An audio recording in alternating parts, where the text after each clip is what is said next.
Hi, in this video I'm going to talk about wall type properties. So just make sure that you watch until the end so that you get to know how best you can deal with the properties of a basic wall and you make it customized like this one, right? So you notice that for this one we have the biggest thickness or the core part of the wall in the middle.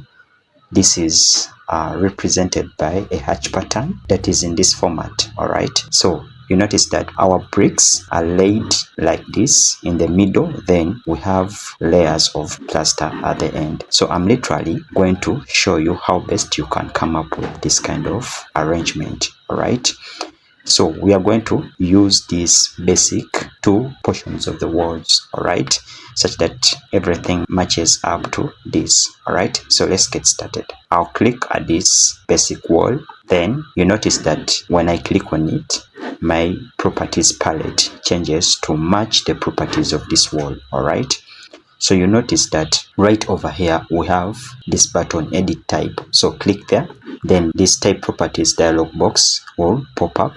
Then move your cursor at the extreme right hand corner of this dialog box. You notice that we have three buttons. We have load, duplicate, then also rename. All right, we are going to first click at duplicate. So I'll click on it.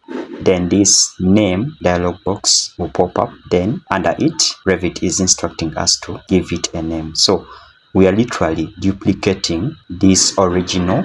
Let me first cancel out this and also this. So when you click at duplicate, you're instructing Revit to create a duplicate of this wall such that whatever we shall be doing, we shall be only affecting the duplicate of this wall. All right, so we shall be having the original type of this wall and also the duplicate type of this wall. All right, that's the purpose of you dealing with any properties of this original wall. It's better you duplicate it. All right, still we shall click at edit type, then click a duplicate button, then give it a name, exterior wall type 1, then hit OK. Then after that, click at edit, this button edit, which is in line with structure. All right, click on it. Then this edit assembly dialog box will pop up. So below it, we notice that there is a simple description of the wall that we have just duplicated. All right, you notice that its family is basic wall, then the type is generic 200 millimeters to exterior wall type 1, then also total thickness is 200 millimeters default, then also resistivity is this and thermal mass is this. Then below it there is this box that we have. All right, for this one we have function, priority, then material, thickness, wraps, structure material, and variable. All right, so I'm literally going to only talk about the material column and also the thickness column, all right, for this video. So as we proceed with other more videos in Revit, I'll be explaining to you how best you can use these other columns. All right, but for this video I'm going to literally look at these two columns, material and thickness. Right, you notice that right now our thickness is 200 millimeters and we don't have any material assigned to this wall structure. So first things first, I'll first reduce this thickness to 100 millimeters. Then also I'll click in this box, then click at this square like icon to edit the material. Then also once this material browser dialog box pops up, I'll simply put in common brick.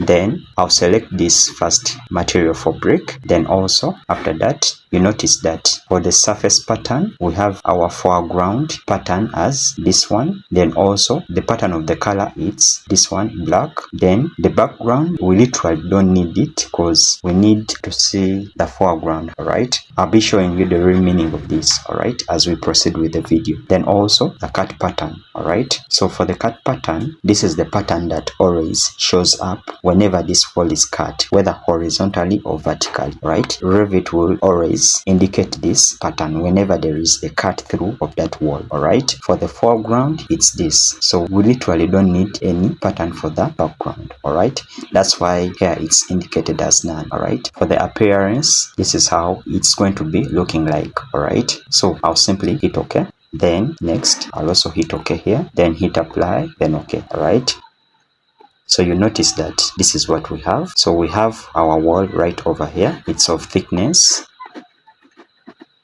100 millimeters, all right, but it has this pattern right over here. So this implies that our wall is being cut at a certain height. That's why you see Revit is indicating this pattern over there. All right, I'll simply click at this wall, then get back here, then look for this wall that we have just created out of this one. All right, so I'll click on it and you notice that it will change automatically to this one. All right, so how do I apply these stacked layers on this wall over here? All right, so that's the question. So let me first go to the 3D view, then click over here, then select shaded. So you notice that this is what I've been talking about. For the foreground of this wall, you notice that. Let me get back there such that you better understand what I'm talking about. So select this wall, then click at edit type, then click at edit, then also click at this section for material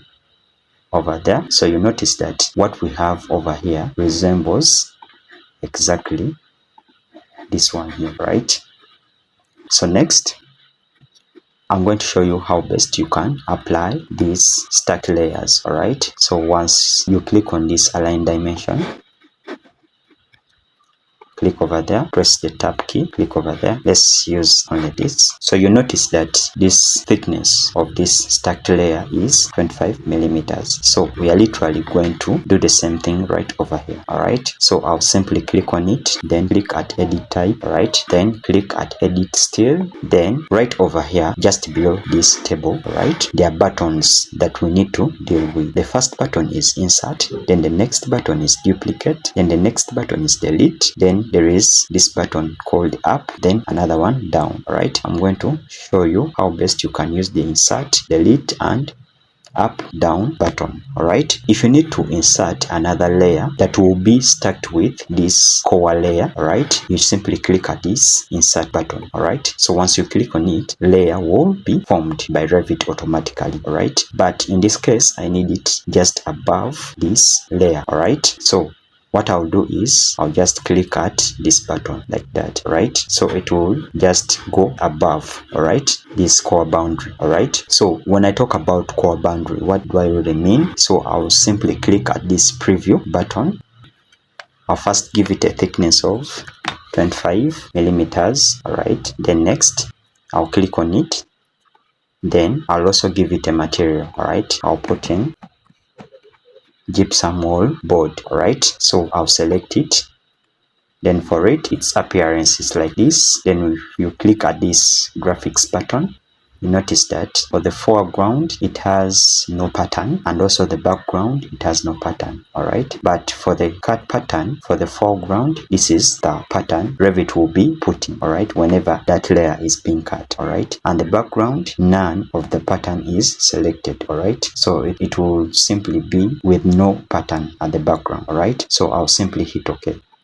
Right, we shall still create another layer down here because there were 3 layers: the exterior layer, the middle layer, then the inner layer. All right, so still I'll click at insert. All right, but now if you feel like you don't need this layer, you maintain it selected the way it is right here, then you simply click at delete. All right, so that layer will be deleted automatically once you delete it. All right, so I won't delete this one because it's selected because we need it. So I'll simply hit insert still, then click at this button down. All right, press this button until you notice that it's at the bottom of this core boundary. All right, so still give it a thickness of 25, then also you can still give it a material. So I'm literally going to give it the same material as this. All right, but if you don't need to go through this other process of click at that square like button, then also searching for the material, you simply close off this, then also click at this upper material. Revit will select it automatically, then press Ctrl C on your keyboard, then get back here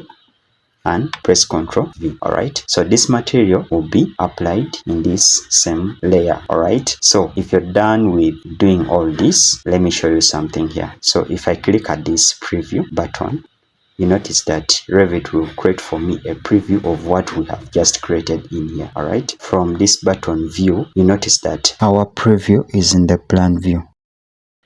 If you need to view it in a cross-section way, you simply select this second button. Alright, so I'll reduce its height to 900 millimeters. Hit enter. You notice that it's very small right over here, but how do I make it to fit in this preview screen? I'll simply right click anywhere, then click at zoom to fit. Alright, so once you click at zoom to fit, you notice that this portion of this wall has been zoomed to fit exactly in this previous screen. Alright, when I talk about the core boundary, the core boundary is this layer that it's between this outermost layer and this core middle layer. Alright, so the same thing happens to this. Alright, these core layers, the first one is this, and this second layer, core layer, it's this. Alright, these core boundary layers, they are always in between stacked layers. Alright, this is what I wanted to bring out. Alright, so I'll simply click at